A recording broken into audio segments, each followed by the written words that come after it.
Здравствуйте! Hello and welcome to the Russian language class. Let us quickly revise some of the topics we learnt in the last lesson. We were doing prepositional case in the last lesson and we had learnt another preposition a, which means about. Kto changes to kom after a.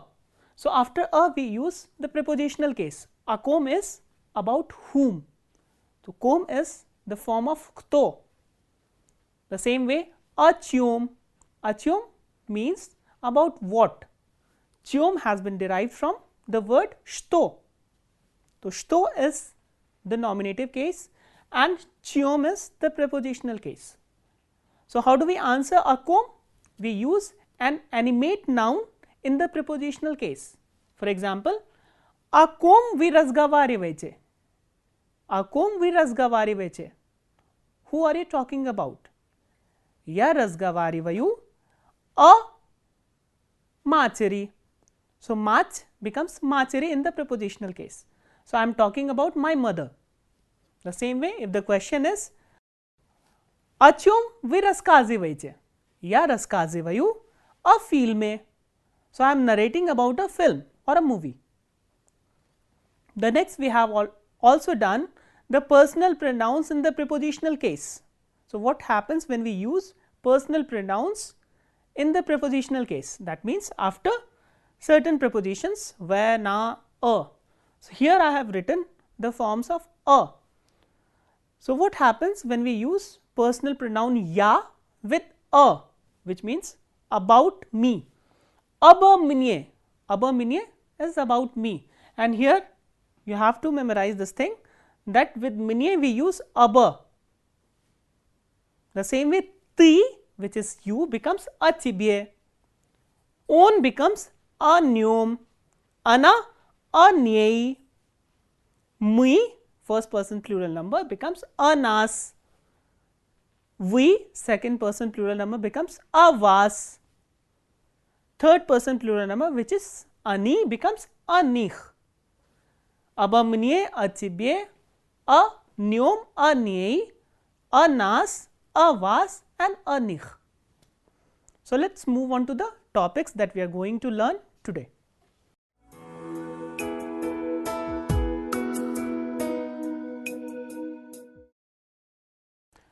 We will start this lesson with the cardinal numbers from 21 to 100. So, how do we denote cardinal numbers from 21 to 100 in Russian?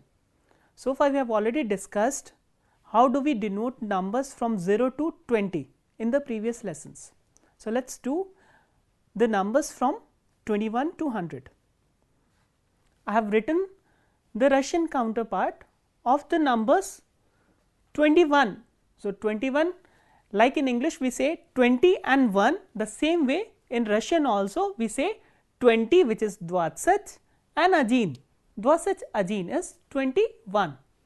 So, for 21 we have dvasat ajin, 22 dvasat dva, 23 dvasat tri, 24 dvasat chitiri, 25 dvasat pyat, 26 dvasat shest, 27 dvasat siem, 28 dvasat vosim, 29 dvasat девять, and then comes tritsach, which is 30. Tritsach is 30. The same way, how will we say 31 in Russian? Tritsach ajin, tritsach dva, and so on. So, let us come to 40. So, how do we denote 40? How do we say 40 in Russian?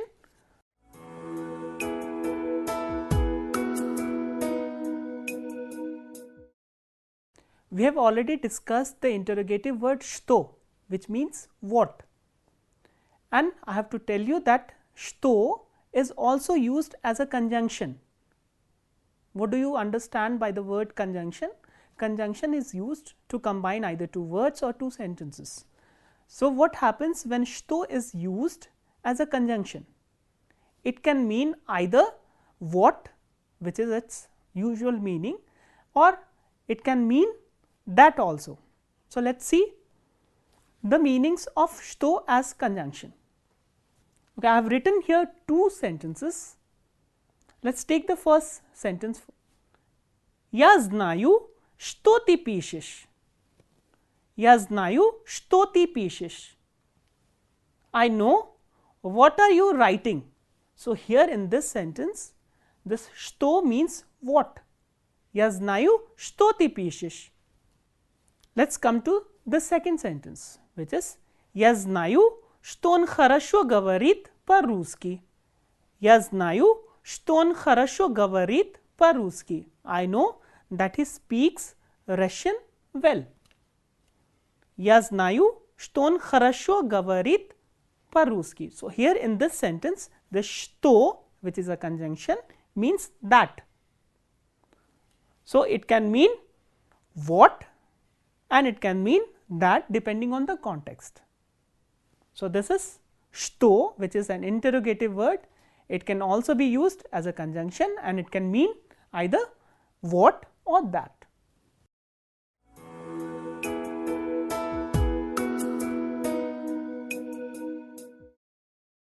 The next topic that we are going to discuss in this lesson is imperative mood of verbs. So, how do we denote the imperative mood of verbs in Russian? First, let me tell you what does the imperative mood of verb mean. The imperative mood of verbs denote request, command or order. So, in order to express a request, command or an order, we use imperative mood of verbs. In Russian, there are two forms of imperative mood. The first form is informal or we can say familiar and is used to address person which is addressed as ты, which is you. And the second one is formal or polite. So, for polite expressions or formal expressions, we will use the second form of the imperative mood. So, as I have told you that there are two forms of imperative mood in Russian. So, let us find out what are those. I have written three verbs here: читать, писать, говорить.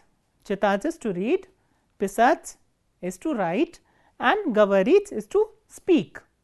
So, how do we form their informal imperative mood form? Читать becomes читай. Читай is read. Писать, пиши. Писать, пиши. Write. Читать is read. Пиши, write. Говори, speak. Читай, пиши, говори. So, let us come to the formal or polite form of imperative mood. Читать, читайте. Please read. Писать, пишите. Please write. Говорить, говорите. Please speak. So, here you can find out that in the informal form of imperative mood, we have added the suffix the and ye, te to form its formal or polite form. So, this is the difference between the informal and the formal imperative mood. Читать, there are two forms of imperative mood, читай and читайте. From писать, which is to write, пиши and пишите, говорить, говори and говорите. So, now there are certain rules we use to derive the imperative mood forms of a verb. So, let us discuss what are those rules and let us discuss how do we form the imperative mood of a verb.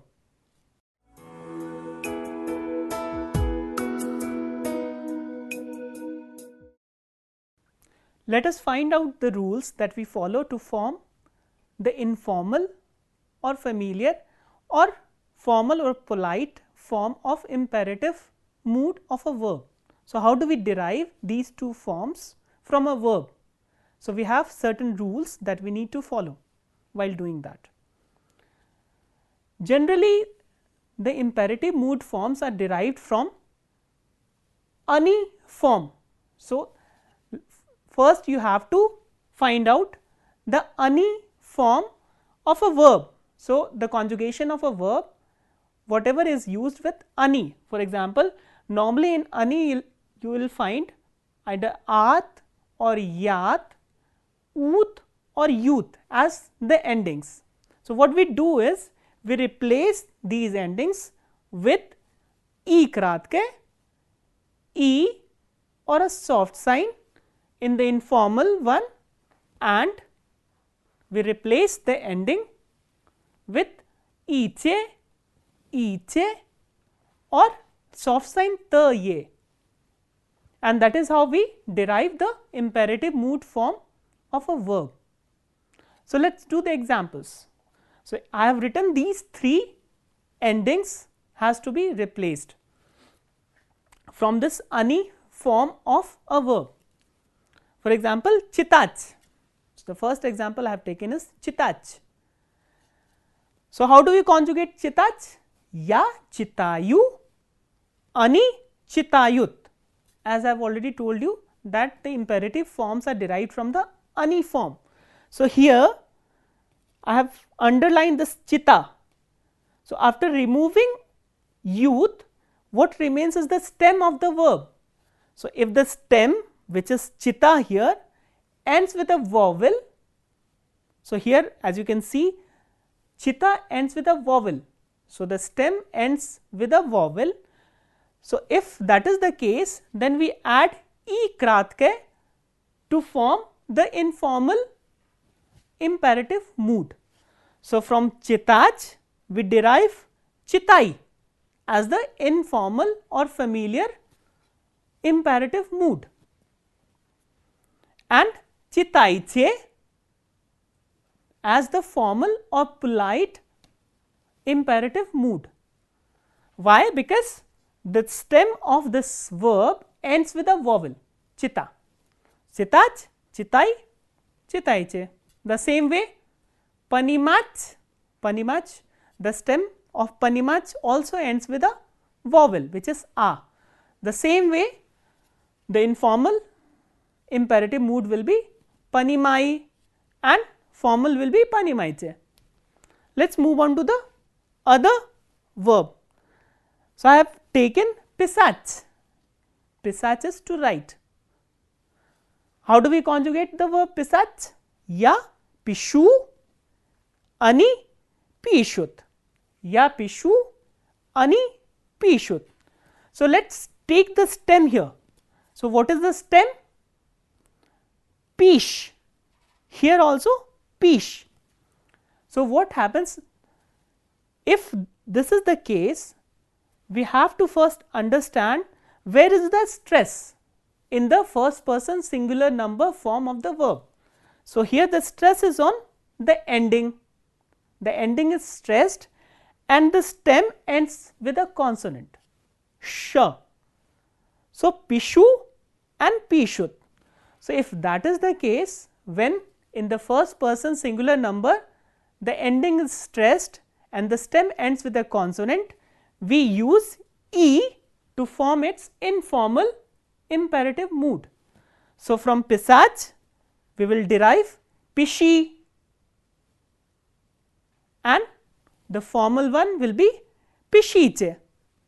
Pisach, pishi and pishiche. The next verb I have taken is gatovich. Gatovich is to prepare, prepare food or something else. So, what happens when we derive the imperative mood from this verb? So, how do we conjugate gatovich? Gatovich is conjugated in a similar way as we have done with gavarich, e conjugation, and ya gatovlyu. Here we have added one la here. Ya gatovlyu, I prepare. Ani gatovyat, Ani gatovit, they prepare. So here in ani form, as you can see, gatov is the stem and yat is the ending. And here in ya form, as you can see, the stress doesn't lie or is not on the ending, but on the root gatov. So in that case, if the ending is not stressed and the stem ends with a consonant, we use soft sign to form the informal or familiar imperative mood. So gatovit will have gatov as its informal or familiar imperative form, and gatovche as its formal or polite imperative mood. So let us revise them once again. If the stem ends with a vowel, then we use e kratke to form its imperative mood, or iche, e kratke ten ye, to form its formal imperative mood. If the stem ends with a consonant like pisach and first person singular number ending is stressed, pishu, u is stressed, in that case we will use e. So we will replace ani form, which is oot, with e, and will get the informal or familiar imperative mood, which is pishi, and will add iche. Pishiche is the formal or polite form of imperative mood.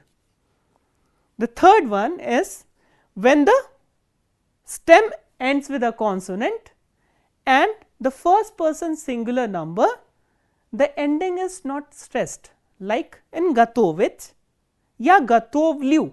So this u is not stressed and stress falls on the root. So in that case we will use a soft sign to form its informal or familiar imperative mood, and soft sign t and ye to form its formal or polite imperative mood.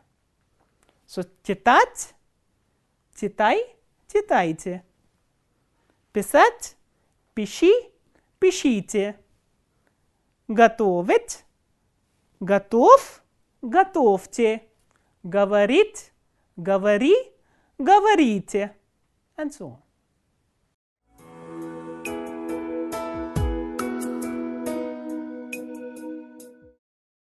Now we will learn some verbs which have similar meaning. So I have written here vidit. Vidit is to see, and smatriet. Smatriet is to watch or to look. So these two verbs have similar meanings, to see and to look. And how do we conjugate these two verbs? I have written here, this is similar to e conjugation. E conjugation like gavarit. So ya viju, ti vidish, onana vidit, mi vidim, vi vidice, ani vidyat. So it's e conjugation. And how do we conjugate smatriet? Again we have to follow e conjugation, which is like gavarit. Ya smatriu, ti smotrish, onana smotrit, mi smotrim, vi smotrice, ani smotryat. Now the second pair of verbs is slushat and slishat. Slushat and slishat. Slushat is to listen. Slushat is to listen and slishat is to hear. And what is the difference between slushat and slishat? Slushat is voluntary action and slishat is involuntary. And how do we conjugate slushat? So it's written here, it follows the ye conjugation. So it follows the ye conjugation. And how do you understand this ye conjugation? The similar way as we have conjugated the verb chitach. Ya slushayu, ti slushayesh, onana slushaet, mi slushayem, Wy слушайте, они слушают. And слышать, to conjugate слышать, we follow E conjugation. E conjugation like говорить. Я слышу, ты слышишь, он она слышит, мы слышим, вы слышите, они слышат. At. Okay, let's have a look at the uses of these 4 verbs. Вы видите там что-нибудь? Вы видите там что-нибудь? Что-нибудь is anything. So, do you see anything there? Do you see anything there? Вы видите там что-нибудь? So, here we have used видеть is to see. Do you see anything there? So, here we are using видеть because the meaning is to see. Смотреть вперед. Смотреть is to look. Look ahead. To look ahead. Смотреть вперед. Вперед is ahead. So, here I have used смотреть. Why? Because the meaning is to look. The third sentence that we have is он плохо слышит. Слышать, as I have already explained, means to hear. So, how do you understand this sentence? Он плохо слышит. He is hard of hearing. He is hard of hearing. So, that is how we say that sentence in Russian. Он плохо слышит. The last one is она никого не слушает. Она никого не слушает. Никого is no one. She doesn't listen to anybody or anyone. She doesn't listen to anyone. So, here we have used слушать, which is to listen. So, the verbs видеть and смотреть and слушать and слышать are similar in meaning, but different in uses. So, they are slightly differ in their uses. So, that you have to keep in mind.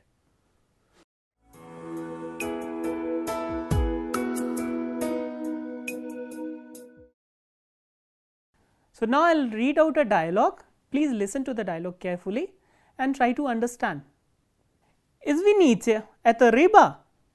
Нет, это мясо. А это рис? Нет, это салат. Сыр и майонез. Извините, а что это? Сок? Нет, это компот. А что это? Сыр? Нет, это творог. Скажите, а это рис? Да, это рис. Дайте, пожалуйста.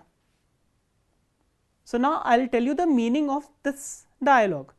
Извините, извините is excuse me. Это рыба. Is it a fish? Нет, no, это мясо. This is meat. А это рис. Is this rice? Рис is rice. Нет, это салат. It's a salad. Сыр и майонез. Mayonnaise is mayonnaise and сыр is cheese. It's a salad, cheese and mayonnaise. Извините, а что это? Сок. Excuse me, and what is this? Juice. Soak is juice. Нет, это компот. No, it's compote. Compote is a juice made up of fruits. So, it's a sweet dish made up of fruits. Скажите, а это рис? Tell me, it's rice. Да, это рис. Yes, this is rice. Дайте, пожалуйста. Пожалуйста, please, give me. Give me, please. So, I will once again read the dialogue. Please listen to the dialogue carefully. Извините, это рыба? Нет, это мясо. А это рис? Нет, это салат. Сыр и майонез. Извините, а что это? сок. Нет, это компот. А что это? Сыр? Нет, это творог. Скажите, а это рис? Да, это рис. Дайте, пожалуйста. So with this we conclude the lesson. So what all we have learnt in this lesson? So we have learnt the cardinal numbers from 21 to 100. We also learnt the conjunction что, and apart from that we have learnt how to form the imperative mood of verbs in Russian. So with this we finish this lesson. Thank you, спасибо, and до свидания.